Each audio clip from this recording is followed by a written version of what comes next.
मध्यरात्रीच्या सुमारास जनावरांना निर्दयतेने व क्रूरपणे कत्तलखान्यासाठी नेले जाणारे एक बोलेरो पिकअप वाहन पकडून 9 जनावरांना जीवनदान देण्यात आले आहे.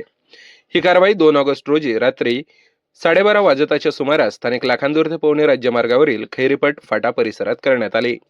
या कारवाई अंतर्गत स्थानिक लाखांदूर पोलिसांनी चंद्रपूर जिल्ह्यातील ब्रह्मपुरी तालुक्यातील चिचोली येथील निवासी पंकज संजय मेश्राम वय 25 वर्ष या वाहन चालकासह भंडारा जिल्ह्यातील पवनी येथील गौतम नगर निवासी मिनल राजवीर सिंग वय 23 वर्ष यांच्या विरुद्ध विविध कलमान्वये गुन्हा दाखल करून तब्बल 6,35,000 रुपयांचा मुद्देमाल जप्त केला आहे.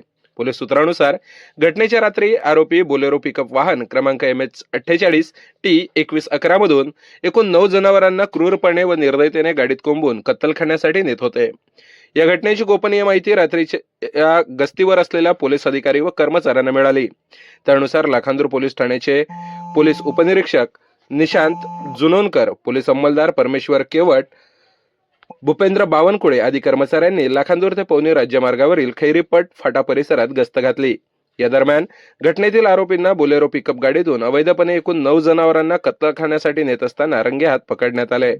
या घटनेत पोलिसांनी आरोपींविरुद्ध गुन्हा दाखल करून एकूण 9 जनावरांना लाखणी तालुक्यातील पिंपळगाव सडक येथील गोरक्षण संस्थेच्या सुपूर्द करत त्यांना जीवनदान दिले आहे. या प्रकरणाचा पुढील तपास पोलीस निरीक्षक शिरीष भालेराव यांच्या मार्गदर्शनाखाली सुरू आहे.